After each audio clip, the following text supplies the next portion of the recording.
હાલો, હું અરુણા મહેતા બોલું છું. કૃષ્ણ પ્રિયામાં તમારું સ્વાગત છે. Welcome friends. એક વિચાર એક દૃષ્ટિકોણમાં આજે આપણે કાન ગોપીના અલૌકિક પ્રેમની વાત કરીશું. प्रेम की कोई पराकाष्ठा नहीं होती.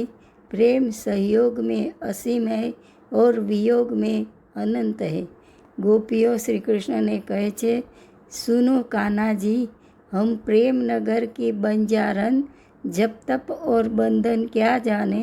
हम कान्हा नाम की दीवानी नितनेम के बंधन क्या जाने. हम वन की भोली ब्रज की भोली गवारियन्या ब्रह्मज्ञान की उलझन क्या जाने. मेरे और मोहन की बात या मैं जानूं या वो जाने. ये प्रेम की बात है उद्धो, कोई क्या समझे कोई क्या जाने. मेरे और कान्हा की बात है या मैं जानूं या वो जाने.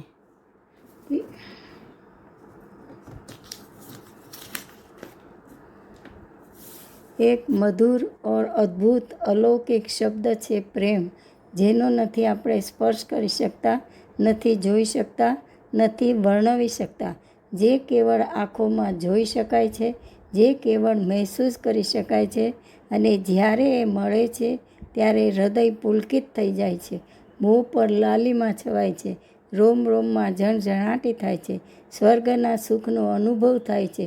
એવો જ આ અદ્ભુત અવર્ણનીય પ્રેમ જે આંખો દ્વારા અંતરમાં પ્રવેશે છે, શ્વાસોશ્વાસમાં રોમ રોમમાં વ્યાપી જાય છે. એ પ્રેમ પછી માતા પિતાનો હોય, પતિ પત્નીનો હોય, પ્રેમિકાનો હોય, દાસ અને માલિકનો હોય, કે ભક્ત અને ભગવાનનો હોય.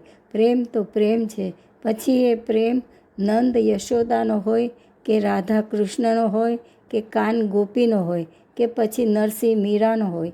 લૌકિક પ્રેમમાં ક્યાંક આશા, અપેક્ષા, કામના અને આસક્તિ હોય છે, જ્યારે અલૌકિક પ્રેમમાં દિવ્યતા હોય છે.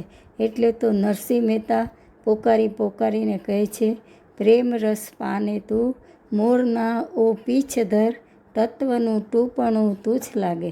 નરસિંહ મહેતા કહે છે, હે મુરલીધર, હે ગિરિધર, હે મારા કૃષ્ણ, મને એકવાર તારો પ્રેમ રસ પીવડા. એકવાર મારા પર અમી દ્રષ્ટિ કર. તારા એ પ્રેમ રસમાં હું ભીંજાવા માગું છું. તે પ્રેમ રસમાં હું ડૂબી જવા માગું છું. બાકી આ તત્વજ્ઞાન રૂપી ટીપણા ઉખેડવામાં મને જરા પણ રસ નથી. પ્રેમ રસ આગળ એ મને તુચ્છ લાગે છે. આજે આપણે કાન ગોપીના પ્રેમની વાત કરીએ. કૃષ્ણ જ્યારે ગોકુળ છોડી મથુરામાં ઘણો સમય રહે છે, ત્યારે ઉદ્ધવજીને ચિંતા થાય છે કે ગોકુળ કૃષ્ણ વિના સૂનું સૂનું થઈ ગયું હશે અને ગોપીઓ વિરહમાં ઝૂરતી હશે. ઉદ્ધવજીએ વિચાર્યું કે કૃષ્ણને તો સમય નથી. હું જ ગોપીઓને જઈને સમજાવું અને તત્વજ્ઞાનનો ઉપદેશ કરું. ઉદ્ધવજી ગોકુળમાં પધારે છે. ગોકુળ પહેલાં જેવું જ લાગે છે. પછી ગોપીઓને મળવા જાય છે. ગોપીઓને સમજાવે છે કે તમારે હવે કૃષ્ણને ભૂલી જવા જોઈએ, કેમ કે હવે એની પાસે સમય નથી અને તમારે તત્વજ્ઞાનથી શ્રી કૃષ્ણને પામવાનો પ્રયત્ન કરવો જોઈએ. ત્યારે ગોપીઓ જવાબ આપે છે. ગોપીઓ કહે છે, હે ઉદ્ધવજી, તમે ક્યાં કૃષ્ણની વાત કરો છો? મથુરાધિપતિ કૃષ્ણની? અરે એ કૃષ્ણને તો અમે ઓળખતા જ નથી. તો પછી વિયોગ કે વિરહ શાનો? અમે તો ગોકુળના કનૈયાને પ્રેમ કર્યો છે. એ કૃષ્ણ આજે પણ અમારા અંતરમાં છે, અમારા રોમ રોમમાં વ્યાપ્ત છે, અમારા શ્વાસોશ્વાસમાં વસે છે. આજે પણ એ કૃષ્ણ અમારી સાથે નિત્ય લીલા કરે છે. ચોરીને અમારું માખણ ખાય છે, અમારી મટકી ફોડે છે, અમારી સાથે હસી મજાક કરે છે અને અમારી સાથે રાસ પણ રમે છે. આજે અત્યારે પણ અમારા ઘરની પછવાડે મોરલી વગાડે છે. તમને એની મોરલીના મધુર નાદ નથી સંભળાતા? એની વેણુના નાદ અમને પાગલ બનાવે છે. ઉદ્ધવજી રે મારે ઘર પછવાડે મોહન મોરલી વગાડે જો. મોહન મોરલી વગાડે મારો વાલો, કાનુડો વાંસળી વગાડે જો. આ સાંભળી ઉદ્ધવજી તો આશ્ચર્યથી ચકિત થઈ જાય છે. એને થાય છે કે મને પણ શ્રી કૃષ્ણના દર્શન માટે સમાધિસ્થ થવું પડે છે. જ્યારે આ ગોપીઓ હર પળે શ્રી કૃષ્ણના સાક્ષાત દર્શન કરે છે. ધન્ય છે આ વ્રજની ગોપીઓને અને ધન્ય છે તેના ઉત્કૃષ્ટ અને અલૌકિક પ્રેમને. ઉદ્ધવજી મથુરા પાછા પધારે છે ત્યારે શ્રી કૃષ્ણ પૂછે છે કે ગોપીઓને મળી આવ્યા? ત્યારે ઉદ્ધવજી નતમસ્તકે બોલે છે, પ્રભુ, ઉપદેશ આપવા ગયો હતો તો પણ ઉપદેશ લઈને પાછો આવ્યો. નરસિંહ મહેતા પણ કાવ્યના અંતમાં કહે છે કે જે પરીક્ષિત પ્રીછ્યો નહીં, પરીક્ષિત રાજા પણ સમજી શક્યા નહીં, એણે મોક્ષ માટે પ્રયત્નો કર્યા.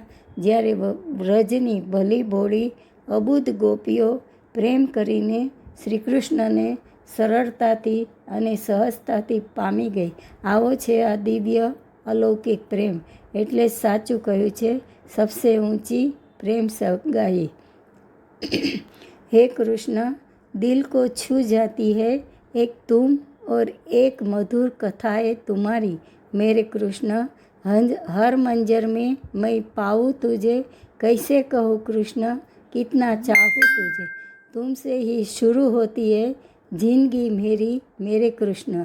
અડ્યા વગર સ્પર્શ થાય તે પ્રેમ છે.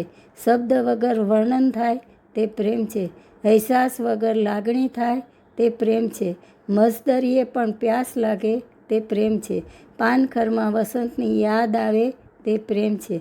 અંતે જે યાદ આવે તે પ્રેમ છે. જય શ્રી કૃષ્ણ.